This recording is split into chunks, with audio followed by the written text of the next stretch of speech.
জনগণের ভোটে নির্বাচিত হয়ে সরকার গঠন করা বৈধ, আর জনগণের ভোটে সংস্কার হবে সেটাকে বলে অবৈধ।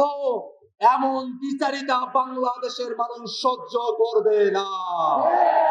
ভোটের আগে পর্যন্ত গণভোটের বিপক্ষে বলে নাই, কিন্তু ভোটের পরে তারা জনগণের রায়কে বিভ্রান্তি দেখানোর সাহস করছে। দেশ পরিচালনা করতে সংবিধান লাগবে, কিন্তু সেই সংবিধান ৭২-এর মুজিববাদী সংবিধান না। সেই সংবিধান শেখ হাসিনার সংবিধান না। সেই সংবিধান কোন দল বিএনপির সংবিধান না। সংগ্রামী জনতা, জনগণের ভোটে নির্বাচিত হয়ে সরকার গঠন করা বৈধ, আর জনগণের ভোটে সংস্কার হবে সেটাকে বলে অবৈধ। এমন দ্বিচারিতা বাংলাদেশের মানুষ সহ্য করবে না। ভাইরা আমার, আমরা সংস্কার পরিষদের কথা বলছি, এটা নতুন কোনো কথা নয়।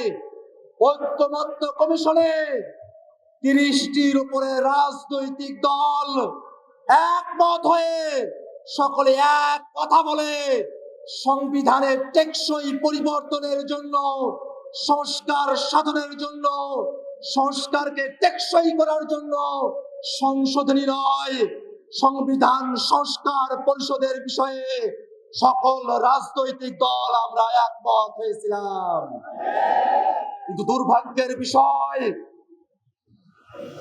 ভোটের আগে পর্যন্ত তারা ফরমালি গণভোটের বিপক্ষে বলে নাই, কিন্তু ভোটের পরে টু-থার্ড মেজরিটি পাওয়ার কারণে তারা জনগণের রায়কে বিভ্রান্তি দেখানোর সাহস করছে।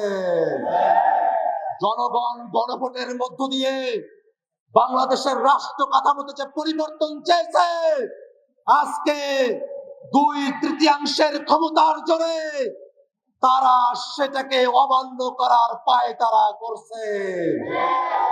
ভাইরা আমার, তারা সংবিধানের কথা বলছে, আমরাও বলি দেশ পরিচালনা করতে সংবিধান লাগবে, কিন্তু সেই সংবিধান ৭২-এর মুজিববাদী সংবিধান না।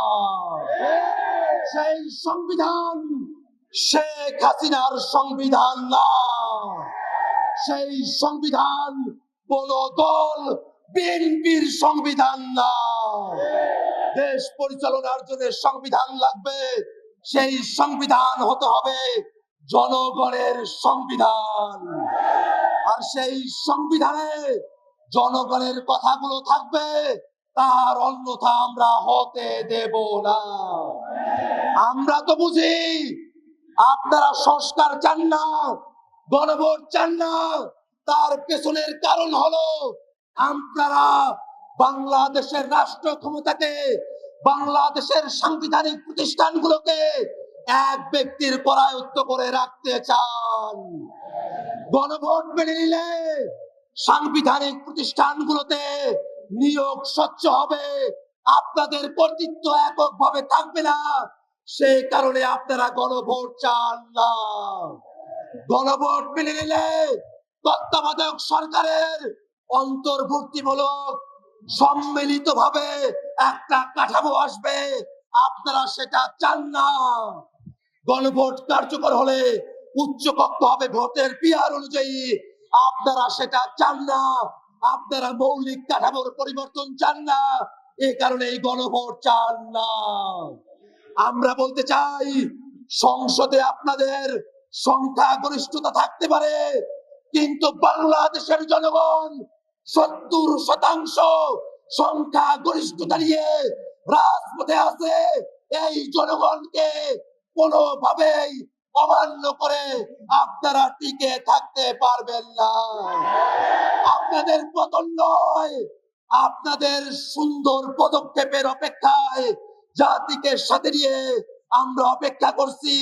সংসদে, রাজপথে কথা হবে, সংস্কারের জন্য ইনকিলাব জিন্দাবাদ।